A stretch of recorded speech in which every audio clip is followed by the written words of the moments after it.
is done. So the loading will be a bit weird here, so like, sometimes with gems you might have to wait a second before they load in whenever you're going into the boxes.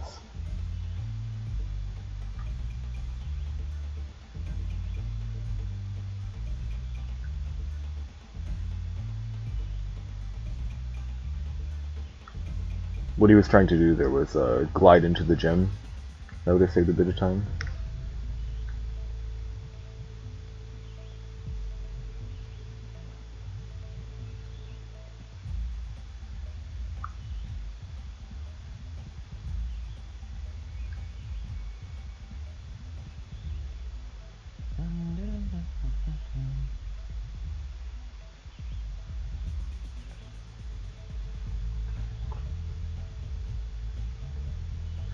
Leave a bit of that behind because you'll be coming back there later.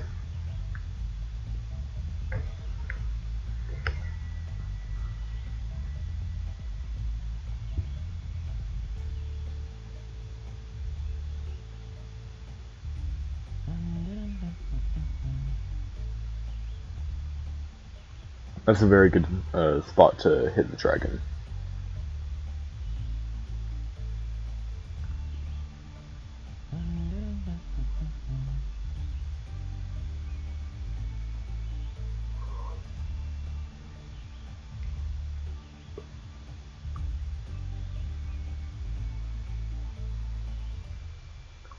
That can be risky. If you need to, you can just flame that right there,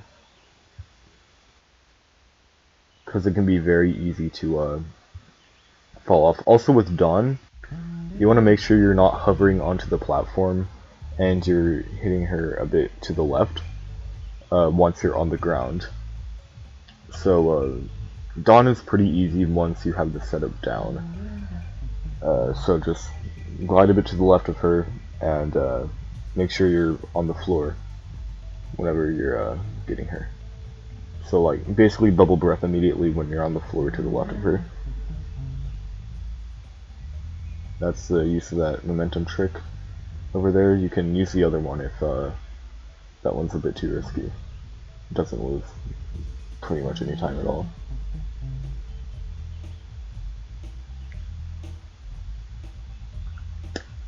You'll see the shadow of that gem, so stand under the shadow and jump up to get it quicker. This Dragonfly can be a bitch. She is super unpredictable. There is a setup for her, but it's very inconsistent, so it really it's pretty irrelevant, honestly. Okay, and now we're going into tanks. I'm just gonna keep this in the same part because it's fucking tanks. It's straightforward.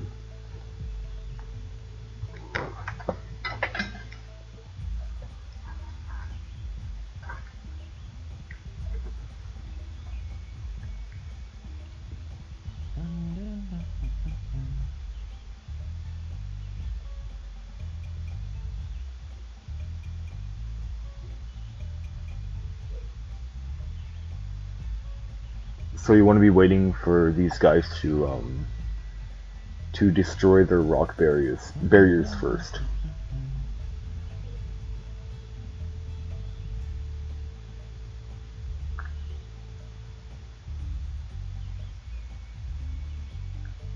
You missed that guy, you should be hitting him there. Wait for that guy to break down his barrier. Hit him whenever it does. That guy too. You get very used to the timing of this once you've done it a million times. It basically becomes autopilot. this Eddie game is very boring.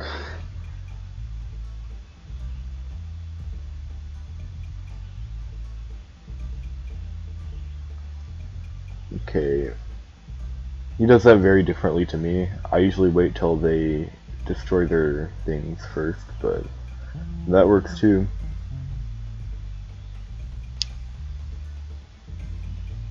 That did seem a bit like quicker though, because usually you gotta like make some turns and shit.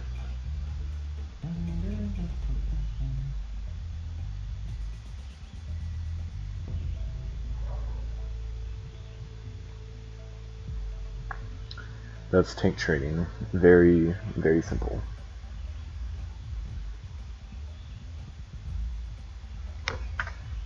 So yeah, just hit no when you go out of there. The loading screen. And when you get out of here, you want to sort of avoid getting the life chest, but it's okay if you do. Or the life bottle. Loading is usually pretty lazy here, so sometimes gems might be invisible, but if you know the positions, you'll get them anyways, so it's not really a big deal. It can be very easy to block there. Yeah, like that. If you had electric breath, it would probably be better to glide into it and breath it, but you don't.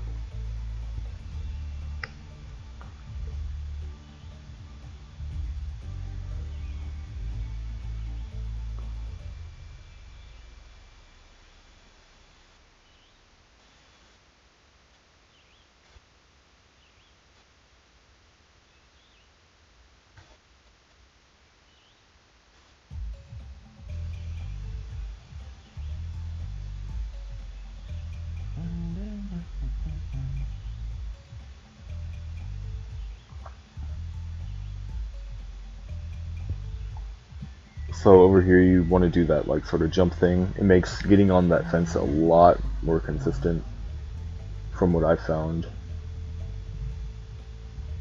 You don't need to hop around like that to activate the dragon, but you do like want to make that turn so that dragon his like little welcome animation will play, and that will make sure it doesn't play like the animation more than once, and it'll actually activate him. So that's the last dragonfly of the level, and there's just a few more gems up here. Okay, I guess I should explain that. That was another thing I didn't explain in that tech video. That video sucked.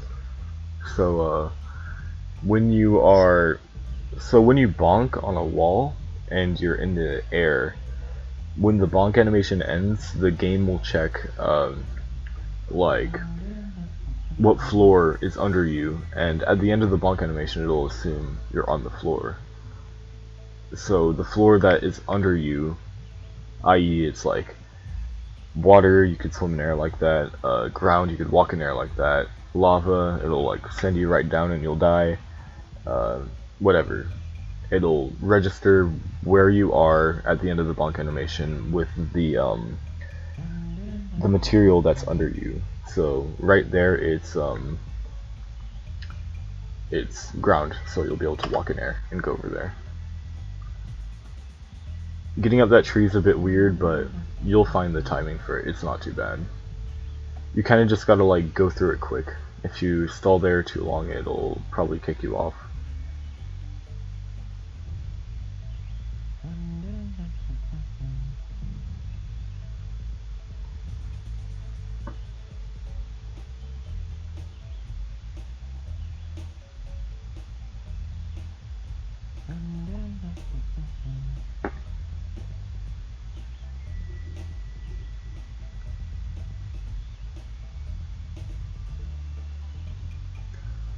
That's all the gems in that level.